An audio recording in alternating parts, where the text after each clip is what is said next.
Hello everyone, welcome to BDG Horror.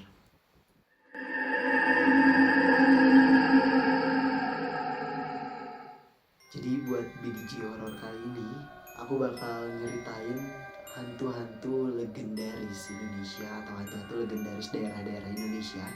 Dan bisa dibilang hantu-hantu yang bakal aku ceritain sekarang itu adalah hantu-hantu yang anti mainstream, bukan hantu-hantu yang bisa ada di mana aja. Mungkin kayak jenis hantu kayak kuntilanak mungkin, atau kayak pocong atau genderuwo. Itu kan biasanya bisa ditemuin dimanapun di Indonesia itu, kecuali mungkin beberapa daerah, aku gak tahu juga. Tapi yang bakal aku ceritain sekarang adalah hantu-hantu yang menjadi legenda di daerah tertentu seperti itu. Dan ya bisa dibilang hantu-hantu ini cukup jarang, karena ya di awal aku juga bilang bahwa ini adalah hantu-hantu yang anti mainstream. Hantu-hantu ini cukup jarang dan mungkin aja teman-teman bahkan belum tahu nih ada hantu-hantu ini di Indonesia gitu. Oke, kita langsung masuk aja ya. Buat yang pertama, ada hantu yang namanya Begu Ganjang.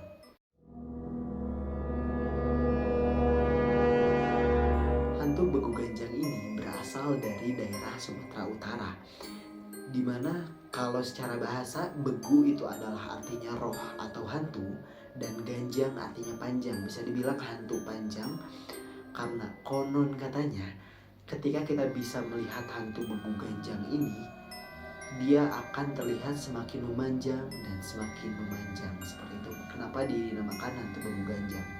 Nah, hantu Begu Ganjang ini adalah hantu yang paling ditakuti di Sumatera Utara, karena konon katanya dia bisa mencelakai manusia. Dan sebenarnya hantu Begu Ganjang ini dipelihara gitu loh, sama ada orang yang melihara si hantu Begu Ganjang ini. Dan untuk kompensasinya sendiri, untuk gimana orang bisa memelihara hantu Begu Ganjang ini, dia harus menyiapkan tumbal satu orang nyawa manusia untuk mendapatkan si Begu Ganjang dan bisa memelihara si Begu Ganjang ini. Dan juga sebenarnya hantu Begu Ganjang ini pada awalnya itu tidak dipakai untuk mencelakai manusia. Jadi pada awalnya si hantu Begu Ganjang ini dipakai untuk menjaga perkebunan gitu. Tapi karena keserakahan manusia, dan akhirnya manusia juga tahu bahwa ternyata si Begu Ganjang ini bisa loh gitu loh dipakai buat mencelakai manusia. Karena keserakahan manusia, jadi si hantu Begu Ganjang ini disalahgunakan untuk mencelakai manusia atau bahkan mungkin sampai menghilangkan nyawa manusia seperti itu. Dan ada juga beberapa cerita yang berhubungan sama hantu Begu Ganjang ini. Ada dua cerita. Jadi di cerita pertama ini terjadi di daerah Tapanuli Utara, di mana satu keluarga dibakar hidup-hidup karena diduga memelihara Begu Ganjang. Ini serem banget sih, kayak baru dugaan aja gitu loh, orang-orang udah langsung bakar hidup-hidup nih ke satu keluarga gitu loh. Ini serem banget sih. Dan juga buat cerita yang kedua, jadi buat cerita yang kedua ini diceritakan sama seorang pria. Dia bercerita tentang tetangganya yang lagi by the way, ini ceritanya si pria ini orang Deli Serdang. Dan dia bercerita bahwa tetangganya lagi liburan ke Brastagi. Ketika liburan ke Brastagi, si tetangganya ini melewati sebuah perkebunan jeruk, dan dia mengambil atau memetik jeruk tersebut dan dia makan seperti itu. Dan ketika si tetangganya ini pulang ke rumah, ternyata dia sakit perut gitu, dan sakit perut yang cukup berat, sehingga si keluarganya memutuskan untuk membawa si orang ini ke rumah sakit. Tetapi ketika dicek di rumah sakit, ternyata si pria ini tidak ada diagnosa secara medis kenapa dia bisa mengalami sakit perut yang luar biasa tersebut. Nah, setelah itu mereka pulang lagi ke rumah, dan ketika di rumah ada tetangganya juga yang bilang, jangan-jangan ini kerjaannya Begu Ganjang. Ketika dikasih tahu kayak gitu, si keluarga ini akhirnya meminta atau memanggil paranormal atau dukun gitu. Dan ketika ditanya sama si dukun, dukunnya bilang bener, ini kerjaannya Begu Ganjang karena si pria ini memetik jeruk dan memakannya tanpa izin si pemilik kebun, seperti itu. Dan setelah itu si dukun ini menyarankan si pria ini untuk pergi ke tempat pemilik kebun di mana dia mengambil jeruk waktu itu dan meminta izin. Lalu si dukun ini juga menyarankan untuk melakukan ritual permohonan maaf kepada Begu Ganjang, seperti itu.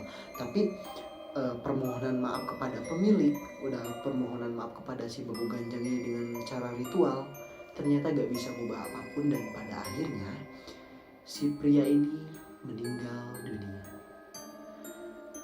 Serem banget. Makanya ya mungkin teman-teman jangan sekalipun seenaknya kayak ngelewatin kebun orang gitu terus kayak dipetik terus dimakan, itu jangan sih. Kita cari yang hal-hal aja deh, kayak misalkan kalau emang pengen beli, kalau kita gak punya kebun gitu ya beli gitu. Jangan sampai mencuri di perkebunan orang kayak gitu. Oke, kayak gitu cerita tentang Begu Ganjang. Kita masuk ke hantu yang kedua. Ada hantu yang namanya Leak. Jadi Leak ini berasal dari Bali, dimana ya mungkin teman-teman yang tinggal di Bali mungkin banyak yang udah tahu nih tentang hantu Leak ini. Tapi buat teman-teman yang di luar Bali sih kayak aku nih ya, aku juga belum tahu sebenarnya bahwa ada loh hantu kayak gini gitu.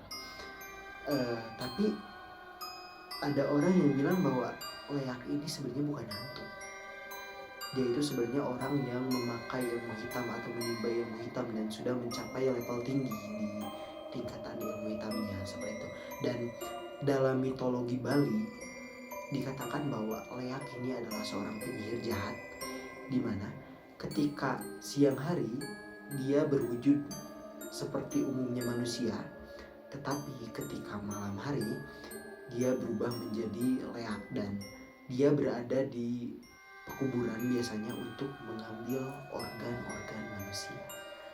Dan untuk fungsi kenapa dia ngambil organ-organ manusia ini, konon katanya dia gunakan untuk dijadikan ramuan. Dan pada akhirnya ketika dia sudah meminum ramuan itu, konon katanya dia bisa abadi dan juga dia bisa berubah menjadi hewan-hewan seperti kera, harimau, babi, dan lain-lain lah. Tetapi selain cerita-cerita bahwa Leak ini adalah seorang penyihir jahat yang mengambil organ manusia dan dijadikan ramuan, ya mungkin kalau penyihir jahat mungkin ya teman-teman juga udah pada tahu lah, penyihir jahat itu lekat banget tubuhnya sama yang namanya ramuan-ramuannya gitu. Selain itu ada juga yang bilang bahwa Leak ini sebenarnya adalah hantu gitu. Hantu yang wujudnya berlidah panjang dan bertaring, seperti itu. Dan konon katanya Leak ini mengincar wanita hamil untuk mengambil darah dari bayi yang ada di rahimnya aja. Serem banget sih. Kayak ya kalau ngebayanginnya aja gitu loh, Leak lidahnya panjang banget dan bertaring gitu udah serem. Apalagi ngedenger kalau dia tuh korbannya atau mangsanya adalah ibu-ibu hamil, yang dimana dia bakal ngambil darah dari anak yang ada di kandungan si ibu hamil tersebut gitu. Itu serem banget sih. Buat teman-teman yang di Bali mungkin pernah dengar cerita ini atau punya cerita tentang Leak, atau mungkin bahkan teman-teman nih ada yang pernah ketemu sama yang namanya Leak, teman-teman aku minta cerita di kolom komentar kalau boleh. Oke, next kita langsung masuk aja ke cerita hantu yang ketiga. Hantu yang ketiga namanya Palasik.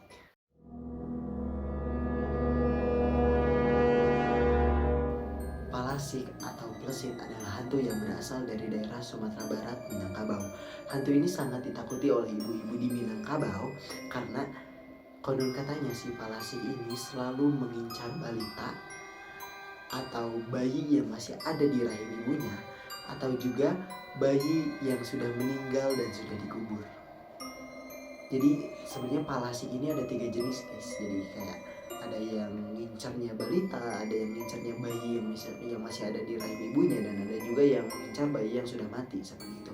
Dan kalau yang Palasik yang ngincar balita, konon katanya biasanya si balita ini ketika sudah menjadi mangsa si Palasik, dia akan sakit-sakitan dan akhirnya meninggal. Lalu jika si Palasik ini mengincar bayi yang masih ada di rahim, konon katanya ketika si bayi ini lahir, dia akan terlahir tanpa ubun-ubun. Dan yang ketiga ya yang tadi, Palasik yang mengincar bayi yang sudah meninggal dan ada di dalam kubur gitu. Kenapa sih Palasik ini selalu ngincer bayi-bayi? Karena konon katanya si Palasik ini bukan hantu. Katanya si Palasik ini adalah jelmaan manusia yang memiliki ilmu hitam tingkat tinggi, dimana dia mengincar keabadian dan juga kemudaan gitu. Dan ya dari yang kita tahu bahwa balita atau bayi itu adalah simbol dari kemudaan, seperti itu, makanya dia selalu mengincar balita atau bayi. Dan juga konon katanya ilmu si Palasik ini turun temurun. Jadi kayak kalau orang tuanya Palasik, itu anaknya juga ketika dewasa dia bakal jadi Palasik juga gitu. Jadi serem banget ya, kayak turun temurun gitu. Kalau harta nih ya, harta warisan turun temurun ya bagus gitu. Kalau keturunan ilmu hitam kayak Palasik gitu turun temurun, serem juga sih.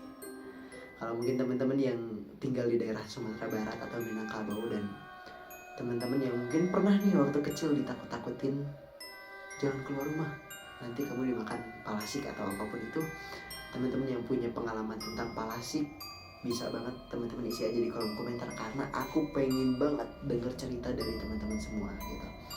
So kita masuk aja ke hantu yang keempat, ada hantu yang namanya Kuyang.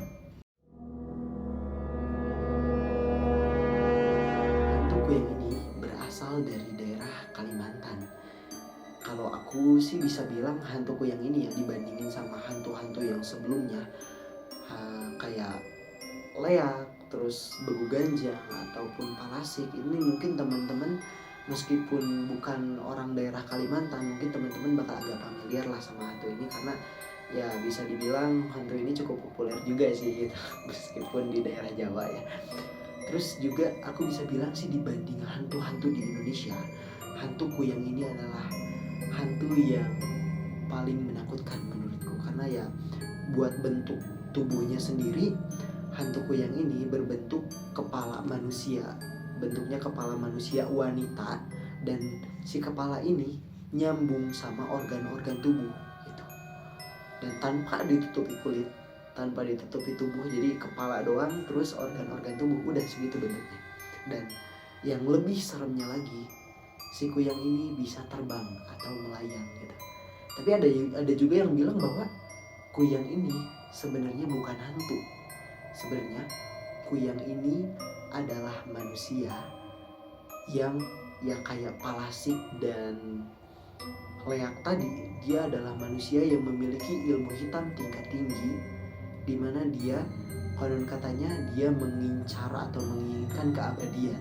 Jadi buat dari si Kuyang ini sendiri, konon katanya ya dia mencari ilmu hitam atau menimba ilmu hitam lah kayak gitu, dan mengincar keabadian dengan cara menghisap darah wanita hamil atau darah balita kayak gitu. Itu serem banget sih, kayak hantu nih ya, bentuknya kepala doang terus ada organ tubuh, terus bertaring juga gitu loh, dia menghisap darah manusia. Itu serem banget sih.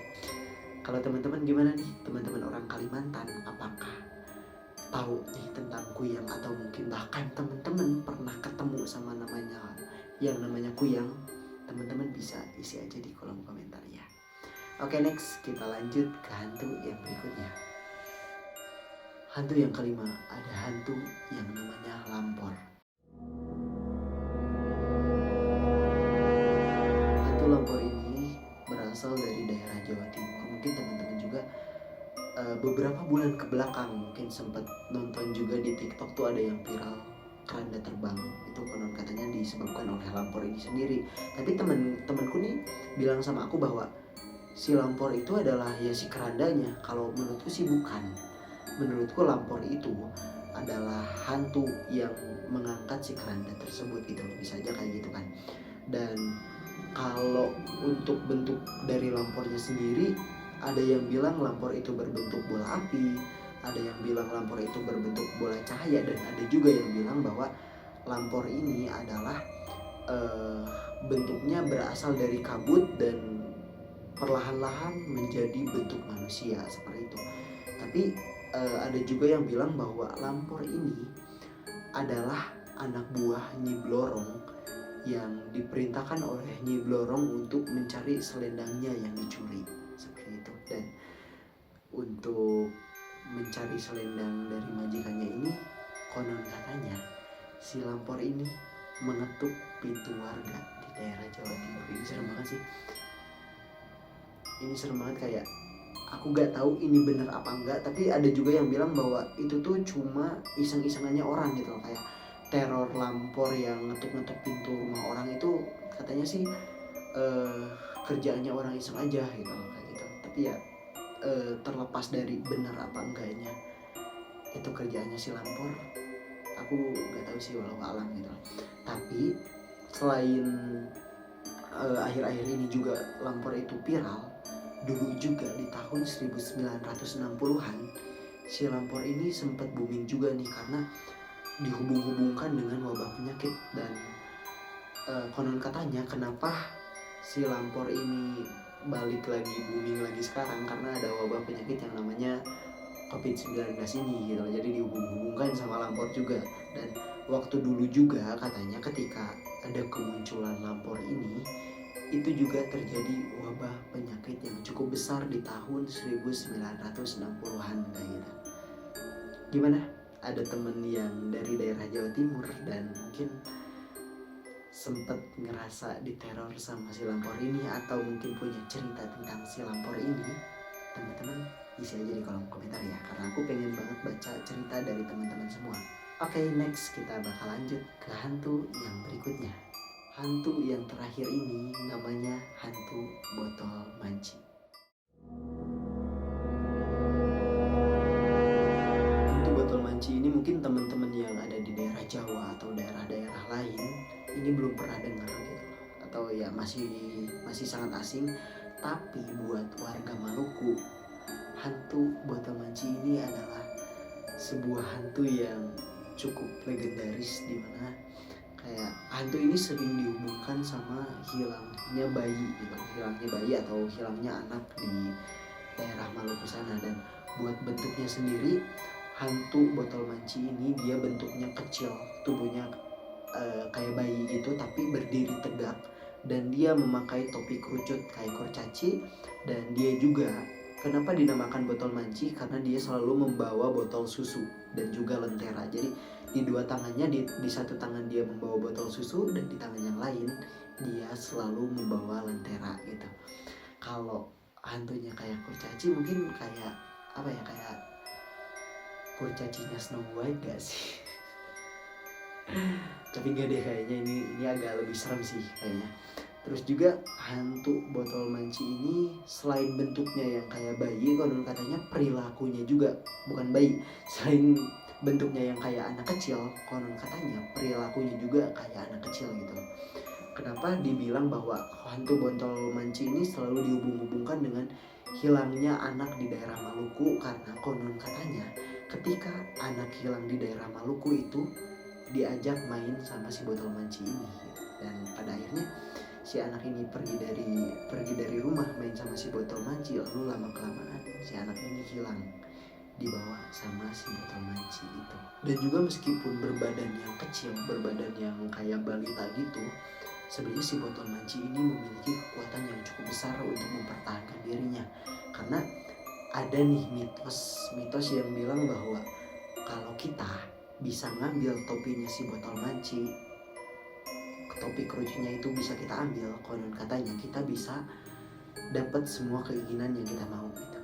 Tapi nih, selain kita bisa ngambil si topinya, kita juga harus bisa ngebalikin topinya si botol manci sebelum matahari terbit. Karena kalau si topinya gak kita balikin sebelum matahari terbit, itu bakal dihukum sama si botol manci gitu.